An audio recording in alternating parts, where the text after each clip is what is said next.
Bonjour, c'est la quatrième présentation dans le module de l'analyse des pratiques pour la section mathématiques. Le thème c'est l'analyse des ressources numériques officielles de mathématiques au secondaire et les défis d'usage.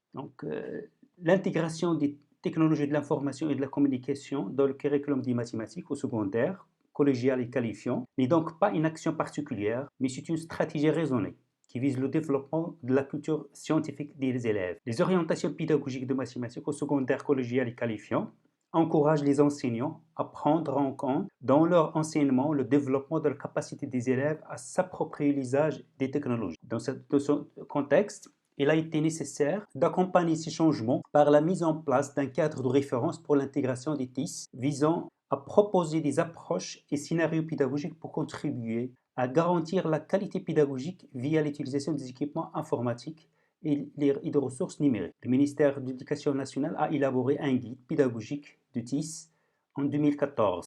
Dans cette expérience, nous nous sommes penchés sur les difficultés rencontrées par les enseignants de mathématiques pour intégrer les TIS dans le travail d'enseignement avec leurs élèves. Donc, nous avons analysé les ressources numériques qui sont élaborées et validées par le ministère de l'Éducation. Donc, à travers l'articulation entre la méthode empirique et celle d'inspection, nous avons interprété les relations entre les trois dimensions de l'évaluation des ressources numériques sur un modèle de tricot et ses collaborateurs, à savoir utilité, utilisabilité et acceptabilité, ce qui nous offriront des éléments opérationnels permettant aux enseignants de repérer les ressources numériques et pertinentes et par la suite d'avoir un usage réussi de ces ressources dans l'acte d'enseignement-apprentissage. Donc cette analyse a permis de constater que les ressources numériques choisies n'engendrent que des particularités des programmes du secondaire. Certaines d'entre elles sont devenues des exemples utiles pour les enseignants.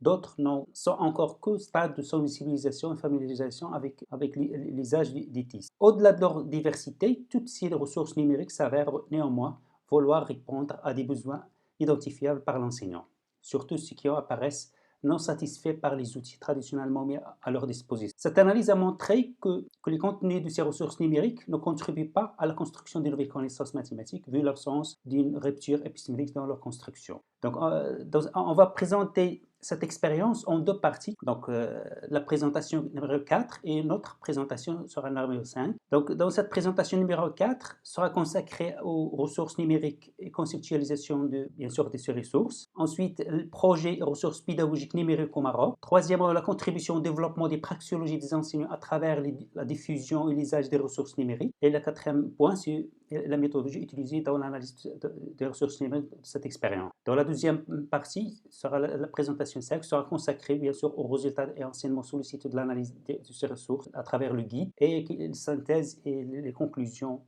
dégagées de l'expérience. Donc nous considérons que l'enseignant interagit dans son enseignement avec un ensemble de ressources numériques. Nous attribuons un concept de ressources un sens strict relatif au TIS. TCE, en le renvoyant aux travaux de plusieurs chercheurs, c'est-à-dire à ce que pour ressourcer les pratiques de l'enseignant. Donc ainsi, les ressources qui révèlent de ce qu'on désigne fréquemment ressources scolaires, une fiche de préparation décrivant une séance de classe, un logiciel conçu pour l'enseignement, des matériels à manipuler. Mais l'enseignant peut aussi constituer en ressources les éléments de diverses natures.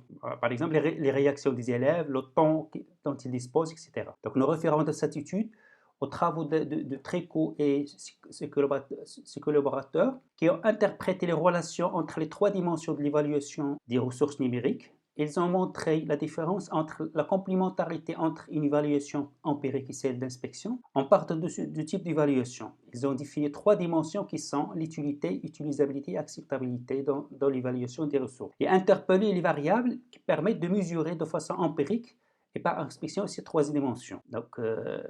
Ces chercheurs ont montré l'insuffisance d'un modèle de l'ensemble sur la mesure d'acceptabilité dans ce modèle. L'acceptabilité ne peut pas avoir une portée sur l'utilisabilité ou l'utilité. De même, le modèle de Maurice qui insiste sur les perceptions et les effets de l'utilisation pour pouvoir comprendre les relations entre l'utilité, l'utilisabilité et l'acceptabilité. Nous retenons dans cette étude, de cette expérience, le modèle proposé par Tricot et ses collaborateurs basé sur l'hypothèse que toute relation formellement possible entre les trois dimensions peut exister. Ils ont conclu, après l'étude, que la relation entre La relation entre l'utilisabilité et l'utilité peut être interprétée comme une relation d'implication de l'utilisabilité vers l'utilité. Troisième point, l'acceptabilité et l'utilité sont dans une relation de tautologie et l'acceptabilité et l'utilisabilité sont incompatibles. Donc la notion de ressources numériques, pédagogiques bien sûr, mérite d'être étudiée en s'appuyant sur les travaux de recherche dans ce domaine. La ressource numérique est l'artefact qui deviendra instrument de l'élève pour réaliser la tâche prescrite et objet de conception de l'enseignant. Par ailleurs, plusieurs chercheurs ont défini les ressources numériques comme étant un ensemble de services en ligne, de logiciels de gestion, d'édition et de communication. Par exemple, portail, logiciel, outils, plateforme de formation, moteur de recherche, applications éducatives, portfolio, etc. Donc, l'objectif de l'utilisation des ressources numériques dépend de la nature du type de celle-ci. En effet, certaines ressources visent à informer et outiller l'élève afin qu'il exploite l'information. Certains soutiennent sa communication, ses échanges, ses activités de coopération afin de favoriser le développement de sa pensée créatrice. D'autres l'aident à prendre des décisions et à résoudre des problèmes afin qu'il se dote des méthodes de travail efficaces en exploitant bien sûr l'éthique, voire développer des compétences. Donc, plusieurs chercheurs, bien sûr, ont étudié les ressources et leur usage dans les mathématiques enseignées à l'école. Leur argumentation repose sur les concepts de mathématiques scolaires comme pratique hybride et de transparence de ressources dans l'usage. Ils ont affirmé par la suite que la formation des enseignants doit porter plus d'attention aux ressources numériques, à ce qu'ils sont à leur fonctionnement comme extension de l'enseignant dans la pratique des mathématiques scolaires. Donc, d'autres chercheurs ont adopté une classification par laquelle ils ont différencié les ressources pédagogiques numériques par destination et les ressources pédagogiques par utilisation. La ressource pédagogique par destination est toute ressource conçue et produite pour être exploitée dans un contexte pédagogique. On y trouve les cours multimédia, les didacticiels et les exerciceurs, les animations et simulations, les bibliothèques, les collections multimédia, des outils transversaux spécifiques, etc. Donc, produits destinés à l'éducation et permettent à l'enseignant de produire des ressources pédagogiques particulières et l'élève d'expérimenter et d'observer librement l'éditeur des questionnaires ou l'éditeur figures géométriques, dispositifs d'expérience assistés par ordinateur, donc les outils de travail collaboratifs, notamment des environnements de travail. Donc, la ressource pédagogique, par l'utilisation, désigne toute ressource désignée à des usages pédagogiques, tels que les logiciels de calcul formel, logiciels de calcul numérique, logiciels de statistique, logiciels de dessin vectoriel, de géométrie dynamique, de traitement de texte adapté aux mathématiques, des logiciels de bureautique, ressources brutes, images, vidéos, etc. Donc, plusieurs chercheurs, ils ont parlé de l'ergonomie des systèmes qui s'accordent pour comprendre en compte les trois dimensions, utilité, utilisabilité, l'acceptabilité, pour analyser l'intégration des technologies. Donc, je commence par l'utilisabilité. L'utilisabilité, c'est les degrés selon lesquels un produit est parfois utilisé par les utilisateurs identifiés. Donc, pour atteindre les buts définis avec efficacité, c'est-à-dire le produit autorise les utilisateurs d'atteindre le résultat prévu, et avec efficience, c'est-à-dire atteindre le résultat avec un effort moindre, requis un temps minimal, et satisfaction, c'est-à-dire le confort, évaluation subjective à l'interaction par l'utilisateur, dans un contexte d'utilisation spécifique. Donc, l'utilisabilité d'un système, c'est sa capacité en termes fonctionnels, humains, à permettre une utilisation facile et effective par une catégorie donnée d'utilisateurs, avec une formation et un support adapté pour accomplir une catégorie donnée de tâches à l'intérieur d'une catégorie spécifique de contexte. Donc, une caractéristique de ces différentes approches de l'utilisabilité consiste à étendre le champ d'application de l'ergonomie aux produits et aux technologies interactives de la vie courante. Cependant, il nous semble important de souligner comment les approches de l'utilisabilité ont contribué à la prise en compte de l'utilisateur dans la conception et l'usage des produits. Quant à l'utilité, donc l'utilité il détermine si le système permet à l'utilisateur de réaliser sa tâche, s'il est capable de réaliser ce qui est nécessaire à l'utilisateur. Donc l'utilité couvre la capacité fonctionnelle des performances du système, des qualités d'assistance. Donc pour Tricot et ses collaborateurs, l'évaluation de l'utilité relève du domaine général de la pédagogie, des didactiques et plus généralement de l'évaluation telle qu'elle est conçue en formation. Il s'agit d'évaluer s'il y a bien adéquation entre l'objectif d'apprentissage défini par l'enseignant et l'atteinte de cet objectif. Donc, trois niveaux d'évaluation se trouvent interpellés, c'est comment, quoi et pourquoi. Maintenant, quant à l'acceptabilité, donc c'est le degré d'acceptation d'une technologie par les utilisateurs. C'est aussi le degré d'intégration et d'appropriation d'un objet dans un contexte d'usage. L'acceptabilité d'un produit renvoie à une combinaison entre acceptabilité sociale et acceptabilité pratique. Donc pour Tricot et ses collaborateurs, l'acceptabilité d'une ressource numérique représente la valeur de la représentation mentale, c'est-à-dire les attitudes, les opinions, etc., à propos d'une ressource numérique, de son utilité et de son utilisabilité. Donc cette représentation peut être individuelle ou collective. Donc l'acceptabilité peut être sensible à des facteurs comme la culture, les affects, la motivation ou les valeurs personnelles des apprenants. Maintenant, le projet de ressources numériques au Maroc. Donc le ministère de l'Éducation nationale, en 2014, a élaboré un cadre référentiel d'intégration des TCE, et il a mis à la disposition de tous les acteurs dans le but de soutenir particulièrement les enseignants à l'usage raisonné des technologies. Donc les objectifs de ce référentiel sont de pointer les avenues de développement des compétences transversales relatives à l'intégration d'éthique dans les pratiques d'enseignement. Donc mettre en exergue les différents usages pédagogiques du type. Orienter les enseignants pour l'élaboration des scénarios pédagogiques intégrant des ressources numériques en classe. Enfin, contribuer au développement de l'appui de l'usage des TCE. Étant donné que les ressources pédagogiques numériques occupent une place de plus en plus prépondérante dans les réflexions et les pratiques de classe au Maroc, le ministère de l'Éducation nationale, en partenariat avec Microsoft, organise depuis 4 ans le concours, bien sûr, des enseignants innovants dans le domaine des TIS. Avec sa quatrième édition, une base de données de ressources numériques pour toutes les disciplines et à tous les niveaux a été conçue et distribuée à travers, bien sûr, les salles multimédia, différents établissements scolaires. Donc, d'autres expériences se forment d'objets pilotes vus le jour avec le programme GINI. Donc, c'est une solution ayant une structure modulaire favorisant la flexibilité et la maniabilité. Il comprend une classe virtuelle avec les sessions d'apprentissage synchrone. L'enseignant contrôle intégralement le cours en ligne en étant capable de créer, coordonner, adapter et superviser le processus d'apprentissage. Donc, il favorise bien sûr un apprentissage asynchrone selon une pédagogie différenciée qui permet de définir les cours selon le rythme d'apprentissage des élèves. Le système de gestion de contenu éducatif inclut une bibliothèque virtuelle sous forme de contenu numérique. Ce projet s'inscrit dans la vision d'implanter des MOOC à travers les systèmes de formation. Contribution au développement des praxéologies des enseignants à travers la diffusion et l'usage des ressources numériques. Donc, les formations qui visent l'intégration des TCE dans l'enseignement ont pour but de former les enseignants, utilisateurs, intégrateurs des ressources numériques et des enseignants développeurs de leurs propres ressources. Cependant, l'utilisation de celles-ci en classe de mathématiques reste encore en différé. En effet, l'usage des TCE pour apprendre à toujours poser de nombreuses questions liées à la maîtrise technique des outils par les élèves et les enseignants, à l'efficacité de ces outils pour favoriser l'apprentissage et une modalité de leur intégration dans les pratiques effectives des enseignants. Dans le cadre du projet GINI, donc un dossier d'appel d'offres sur l'acquisition de licences de ressources numériques en mathématiques, donc il y a bien sûr d'autres destinés aux établissements publics pour l'enseignement secondaire, présente de contenu de formation et l'apprentissage proposé. Donc ces contenus doivent respecter les normes et standards marocains homologués, au défaut des normes de standards internationaux qui permettent d'assurer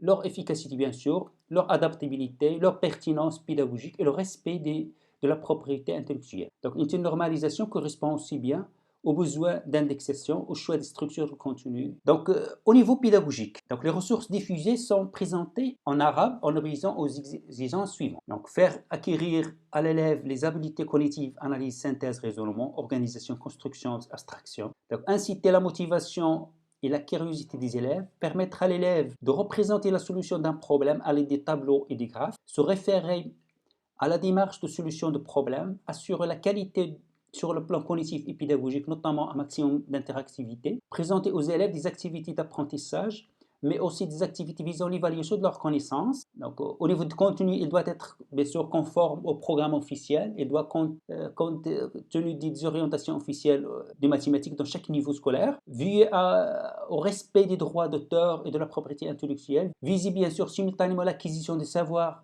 et la consolidation d'habilités, d'attitudes, savoir-faire et savoir-être, être structuré, modulaire et réutilisable.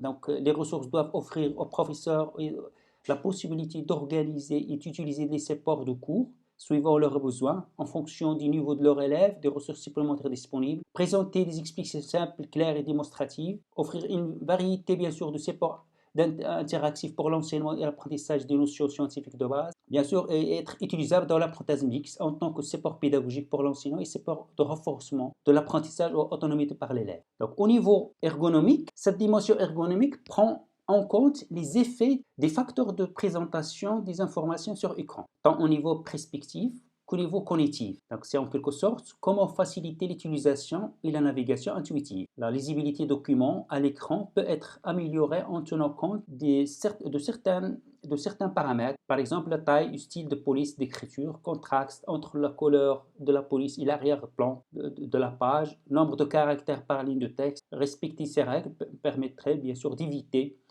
une fatigue visuelle et d'améliorer l'efficacité de la lecture. La ressource effusée doit spécialement correspondre aux orientations de mathématiques. À titre illustratif, les ressources numériques du cycle secondaire qualifiant doivent offrir des activités englobant le programme de la première et de la deuxième année du cycle de bac, sciences expérimences et sciences mathématiques de 2 semestres, algèbre, analyse géométrique, plan spatial, calcul vectoriel, dérivé, calcul trigonométrique, calcul du nombre puissance, calcul littéral et statistique. Donc, préparer les élèves à l'orientation vers les disciplines scientifiques spécialisées, et bien sûr acquérir des stratégies variées de résolution de problèmes, acquérir des compétences transversales en mathématiques telles que la représentation graphique, l'exploitation de données de tableaux, l'utilisation de symboles mathématiques et initier les élèves à l'utilisation d'outils informatiques multimédia pour des activités diverses telles que le calcul numérique, le calcul algébrique, construction géométrique et statistique. Ensuite, présenter les connaissances et les activités mathématiques de manière progressive, du simple au complexe, puis du facile au difficile. Donc la méthodologie utilisée dans cette expérience, donc dans cette étude,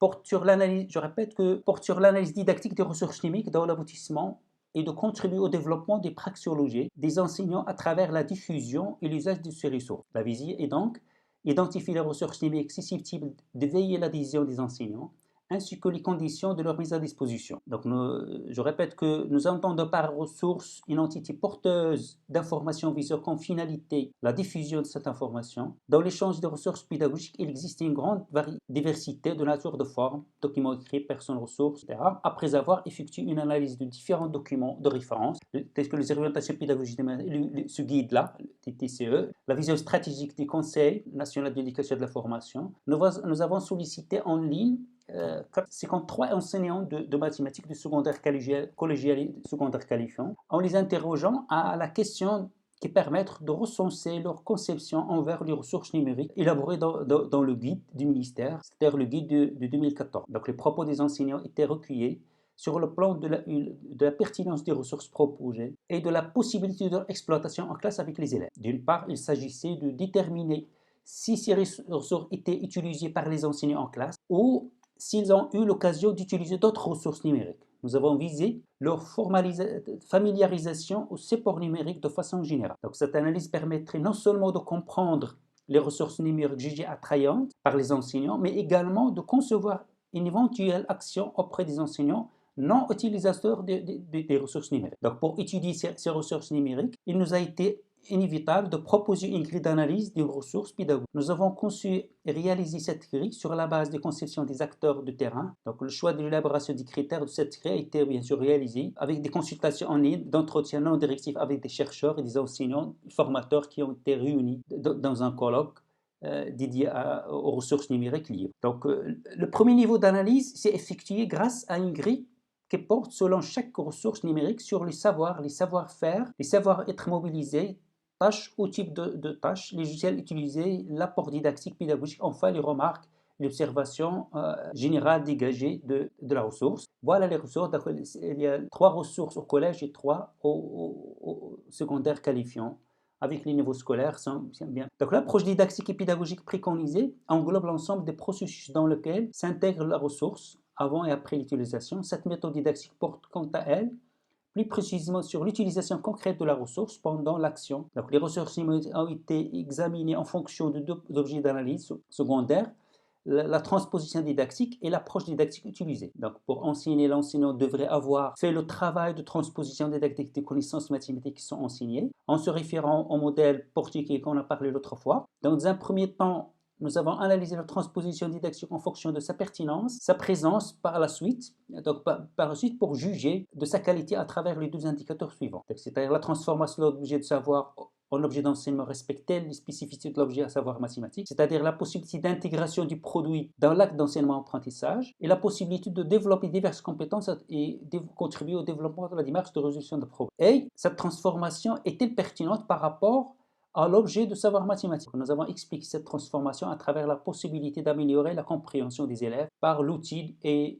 de favoriser leur autonomie. Dans le second niveau, en se basant sur les travaux de Tricot et collaborateurs, nous avons construit une deuxième grille pour analyser l'utilité, l'utilisabilité et l'acceptabilité des ressources numériques. Ensuite, nous avons interrogé une deuxième fois les mêmes enseignants pour remplir cette grille en attribuant à chaque case le signe moins ou plus qui correspond respectivement à l'absence ou à la présence de chaque composante dans la construction de la ressource numérique. Donc, chaque dimension est composée de critères. Chaque critère est donc composé de composantes et chaque composante, on lui attribue des indicateurs présente plus ou absence moins. Donc, voir le tableau suivant. Donc, le tableau où il y a bien sûr les ressources plus moins. Ça, c'est du collège. Ici, les dimensions, c'est l'utilisabilité, utilité, utilisabilité et acceptabilité. Donc, nous avons conçu et réalisé notre grille d'analyse comportant 23 composantes établies selon 3 dimensions qui ont été par la suite enrichies à partir de documents de référence pendant les approches et les cadres d'analyse. Donc, pour préparer et dispenser une séquence d'enseignement faisant recours à l'usage des TCE, il est primordial que l'enseignant aura une bonne appropriation de l'exploitation des ressources numériques. Donc, le premier objet d'analyse examiné est donc la dimension utilité. Donc, l'analyse de l'utilité relève du domaine général de l'efficacité pédagogique et des processus d'apprentissage, apprendre ce qu'il fallait apprendre. Donc, l'utilité détermine si le système permet à l'utilisateur de réaliser sa tâche. Donc, s'il est capable de réaliser ce qui est nécessaire à l'utilisateur, donc il couvre la capacité fonctionnelle, les performances des systèmes et les qualités d'assistance. Il s'agit d'analyser ici s'il y a besoin d'adéquation entre l'objectif d'apprentissage défini par l'enseignant et l'atteinte de cet objectif. Les 3 niveaux d'analyse se trouvent interpellés, comme on dit, c'est comment, le quoi et pourquoi. Pour exhiber une réponse à la question, à l'aide apportée de l'aide apportée par l'outil aux enseignants dans leur pratique, nous avons retracé sur quels artefacts les enseignants s'appuient pour enseigner, quels sont les artefacts auxquels ils ont recours et quelle utilisation associée à ces artefacts sont incitées par les ressources numériques. De même, l'orchestration d'un système d'instruments développé par Rabardel servira de point d'appui pour approcher la signification de l'acte global d'enseignement au regard de la proposition instrumentale soumise aux élèves. Donc, compte tenu de la dimension épistémique ou pragmatique, c'est-à-dire la fonctionnalité, la régulation, conduite et remédiation de la situation d'apprentissage, donc il nous est apparu pertinent pour caractériser l'activité de l'enseignant. Notons que la question de la qualité et de la pertinence de la ressource numérique pour favoriser l'apprentissage des mathématiques était très souvent l'ombre portée dans tout le processus qui a conduit à la construction de cette grille. Comment peut-on en effet parler de la qualité et la pertinence de la ressource sans exclure et sans enfoncer? Le deuxième objet d'analyse concerne la dimension de l'utilisabilité des technologies. Il consiste à explorer la possibilité de manipuler les ressources numériques et de les mettre en œuvre. C'est aussi chercher comment faire pour évoluer les artefacts en tenant compte des utilisateurs. Pour cela, nous avons adopté les critères efficacité, c'est-à-dire le produit autorise ses utilisateurs d'atteindre le résultat prévu. Efficience, c'est-à-dire atteindre de résultats avec un effort moindre recueilli en temps minimal. Et la satisfaction, c'est confort, évaluation subjective de l'interaction pour l'utilisateur dans un contexte d'utilisation spécifique. Donc, il se joue aussi au niveau de son interface, c'est-à-dire la cohérence et lisibilité, et de la navigation, la cohérence, simplicité et déplacement possible. Donc, les effets des facteurs de présentation des informations sur écran, tant au niveau perspective qu'au niveau cognitif. Donc, l'ergonomie et l'interface du produit est détaillée et convenable au public ciblé. La ressource est clairement retracée et son fonctionnement est adéquat. Ensuite, les interactions possibles dans le produit peuvent favoriser l'apprentissage des mathématiques. Donc, le troisième objet d'analyse concerne l'acceptabilité, c'est-à-dire le degré d'acceptation d'une technologie par les utilisateurs à travers les critères d'adéquation et de compatibilité. C'est aussi le degré d'intégration et d'appropriation d'un objet dans un contexte d'usage. Donc, cette représentation peut être individuelle ou collective. L'acceptabilité peut être sensible à des facteurs comme la culture, les affects, la motivation, les valeurs personnelles des élèves, ainsi que les compétences des enseignants. Merci.